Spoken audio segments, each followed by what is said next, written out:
Coming up this hour on American Sunrise, former New York City Mayor Rudy Giuliani injured in a two-car crash on Long Island.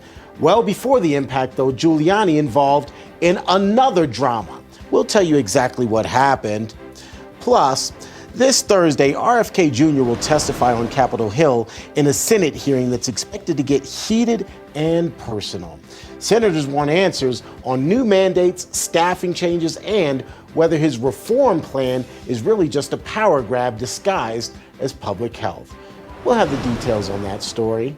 And then later, former FBI Director Robert Mueller, the man behind the Trump-Russia probe, now diagnosed with Parkinson's disease.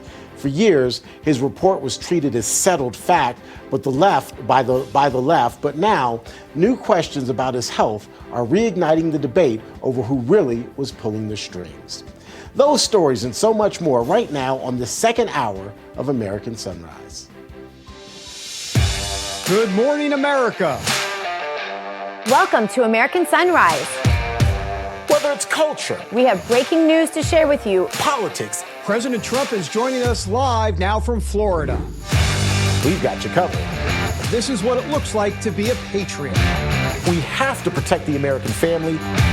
The American dream is still alive. I'm David Brody. I'm Terrence. And I'm Dr. Gina.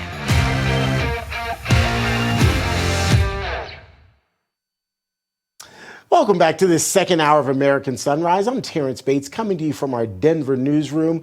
Let's bring in Emily Finn. She's in our West Palm Beach newsroom. David Brody is going to be back with us in just a moment. Dr. Gina is out this week. So look, Emily, you were at a concert this weekend, but we're going to one-up you today because we've got John Rich joining us here on the show this morning. He, of course, is a country music legend, so you get a chance to talk to him. You just got a chance to listen to a couple of bands over the weekend. Today, you get a chance to talk with a star directly. Aren't you excited? I am beyond excited for this conversation, Terrence. I was actually just in Nashville and got to walk by the Redneck Riviera, which is his bar on Broadway. So I'm excited to tell him how much I loved it and how it's definitely the best one there in Nashville. We have a lot of cool stuff to talk to him about later in the show. It's going to be fun.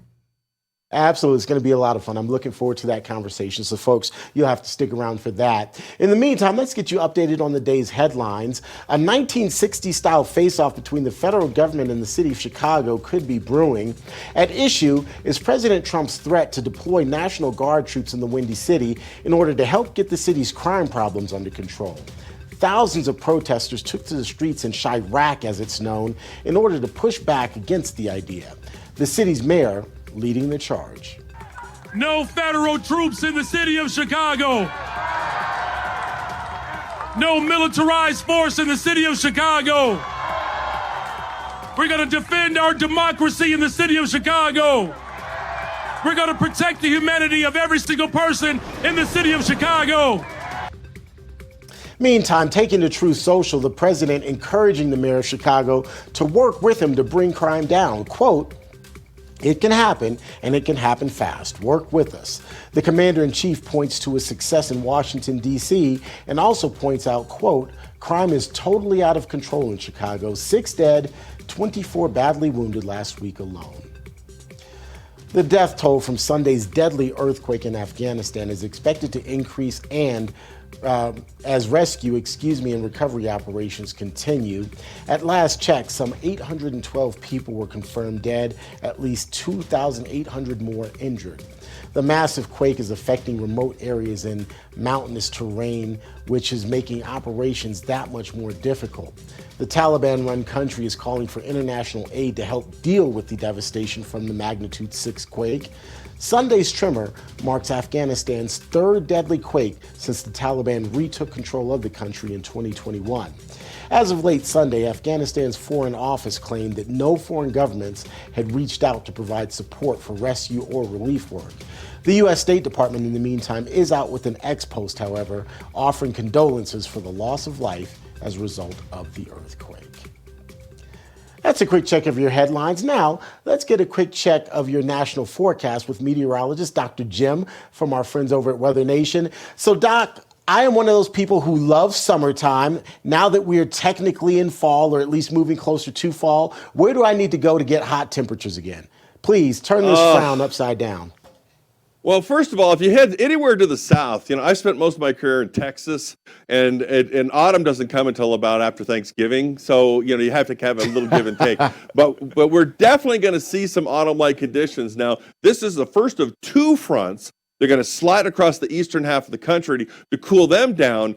But guess where it's not going to impact? So that front's way to the east. Look at this in the west, the Pacific Northwest. We're looking at not just heat advisories in the orange, extreme heat warnings in these areas too, from Kennewick, Yakima, going up into Montana. Okay, there's a lot of folks out here who don't have air conditioning. So that's a real problem. So when you're in the 90s and low 90s this time of year, it's unheard of in those areas. We got triple digits in Vegas. We'd expect to see that, right? 70s and 80s to the eastern part of the country, not so bad. Quick check of the tropics. Yeah, we're probably going to see another disturbance become a named storm. But this one, to me, looks like it's not going to come to the U.S. It's still a long ways out there. So that's kind of a wrap up what's happening around the country. That hot weather out west, I'm pretty sure they would like to have some autumn weather instead. Book me a plane ticket, Dr. Jim. I'm headed west. Always good to talk to you, my friend. Thanks so much. You too. All right. Let's get you back over to Emily now. Emily, good morning. Morning, Terrence. We are going to turn our attention now to Washington, D.C. and the White House. This morning, President Trump is sounding the alarm on a new federal court decision that he says could cost America $15 trillion in lost investment. The court struck down key permits for major energy and infrastructure projects, ruling that they didn't meet environmental guidelines. Trump calls the ruling a political attack disguised as law and says it's sending a message to investors that America's closed for business. He's warning this move could scare off companies ready to build pipelines, power plants, and manufacturing hubs. And he's promising to fight back by reapproving projects, cutting regulations, and putting Americans back to work. Trump's message: unleash energy or stay stuck. Joining us with some more insight into all of this is John Solomon, the editor-in-chief of Just the News and host of Just the News on Rav. Welcome to the show. John, what do you make of all of this? Listen, the courts have been sticking their feet out since Donald Trump got put back in the White House on the 20th of January. There have been lots of rulings at the judicial level, the first court level. And when they get to the appellate court level and they get to the Supreme Court, they're chronically overturned. And so I think the president is just setting the stage, the big argument, the big picture argument, why this ruling, like others before it, needs to be overturned so that America's progress can keep marching forward. We've had one of the best runs of energy production in recent history the last several months. In June, we set an all-time record for oil and gas production in America. So America's energy sector, which was suppressed during the Biden years, is back roaring again. And President Trump understands cheaper gas prices, cheaper energy prices, cheaper utility prices means a better economy. And by the way, this Labor Day was one of the best Labor Days in about 5 years for gas. So a good record going back to the last time Trump was president. So you're starting to see his energy policies having a consumer impact downstream. Hey, John, so there's a press conference set for tomorrow. I've got my popcorn ready. I'm curious to see what else comes out of this. This press conference that I'm talking about is expected to shake up Washington.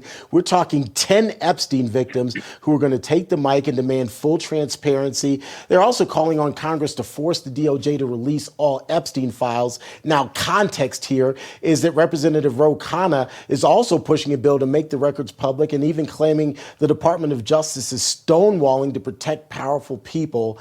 This presser expected to name names, point fingers, and everything in between. What is your expectation of what ultimately comes out of this? Nothing. It's just the Democrats filling the space with oxygen.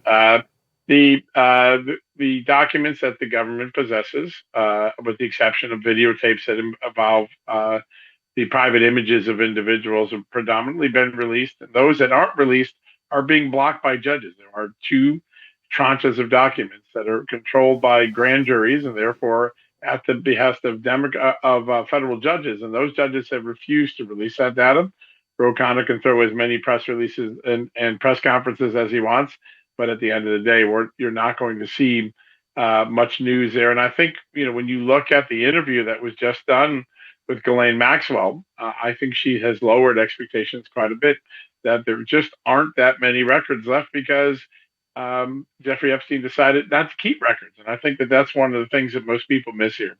After he was arrested and given a tap on the wrist in 2008 and 9 by the Florida Attorney General's office and the U.S. Justice Department under George W. Bush, there was no chance he was going to keep books of who he was servicing for sex or other things. He was going to keep that off the books. And so I think the expectation that there's mass amounts of big documents still to be released, probably unlikely. Now, we're likely to learn lots of things about how FBI and DOJ in earlier eras tried to hide these documents, the ones that Kash Patel found recently at the Southern District of New York FBI office.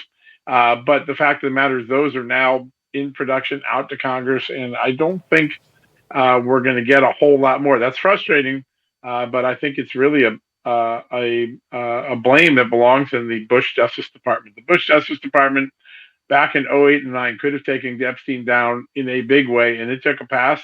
We've never recovered from that moment.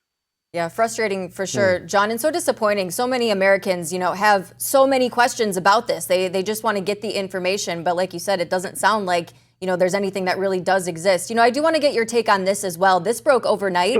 Chinese networks are using U.S. to launder billions for the Mexican cartel.